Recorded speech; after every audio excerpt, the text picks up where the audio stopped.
আজিৰ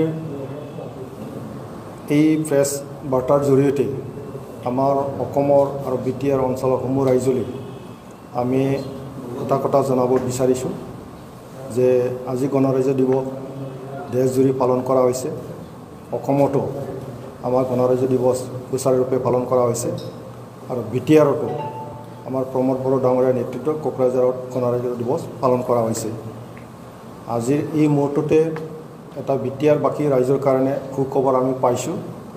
ইতিমধ্যে অসমৰ মুখ্যমন্ত্ৰী তেখেত ডক্টৰ হিমন্ত বিশ্ব শৰ্মা ডাঙৰীয়াই আমাৰ গণৰাজ্য দিৱসৰ এটা ভাল ঘোষণা কৰিলে যে বিটিআৰ একৰৰ টকা অনুযায়ী বিটিআৰৰ যিটো এৰিয়া এক্সপানশ্যনৰ কথা আছিলে গহপুৰলৈকে আজি সুচাৰুৰূপে তেখেতে স্পষ্টভাৱে ঘোষণা কৰিলে যে 43টা ৰেভিনিউ ভিলেজ আৰু 17টা ফৰেষ্ট ভিলেজ আমাৰ বিটিআৰৰ সংৰক্ষণ কৰি পেলাই নতুনকৈ গাঁও অন্তৰ্ভুক্ত কৰা হ'ব।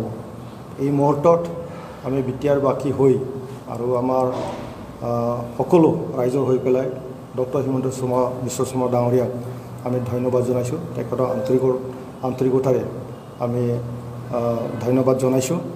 আৰু ভাৰতৰ প্ৰধানমন্ত্ৰী তেখেত আমাৰ নৰেন্দ্ৰ মোদী ডাঙৰীয়া আৰু ভাৰতৰ গৃহমন্ত্ৰী তেখেত অমিত শ্বাহ ডাঙৰীয়া তেওঁলোককো আমাৰ বিটিআৰ অঞ্চলৰ হৈ পেলাই আৰু আমাৰ UPPL দলৰ তৰফৰ পৰা তেওঁলোকক আমি ধন্যবাদ জনাইছোঁ। আমাৰ বিটিআৰ একৰ্ড 2020 চনৰ 27 জানুৱাৰীত হৈছিলে। আজি 26 তাৰিখ, অহাকালি 27 তাৰিখ। অহাকালি আমাৰ একৰ্ডৰ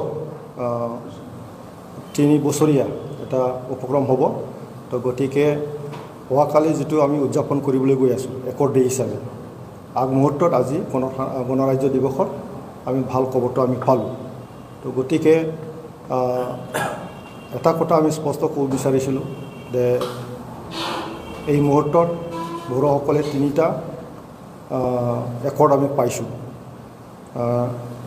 1993 এটা একৰ্ড হৈছিলে, 2003 চনত একৰ্ড এটা হৈছিলে আৰু 2020 চনত বিটিআৰ একৰ্ড হৈছিলে। বিগত দুটা যিটো একৰ্ড হৈছিলে 1993 আৰু 2003 এই সময়ছোৱাত আমাৰ গহপুৰ এক্সটেনশ্যন আমি কৰিব পৰা নাছিলে। আমাৰ পাঁচনেলিকে কোকৰাঝাৰৰ পৰা পাঁচনেলিকে শংকচৰ পৰা পাঁচনেলিকে আমাৰ বিটিআৰ সীমাবদ্ধ হৈ হৈছিল।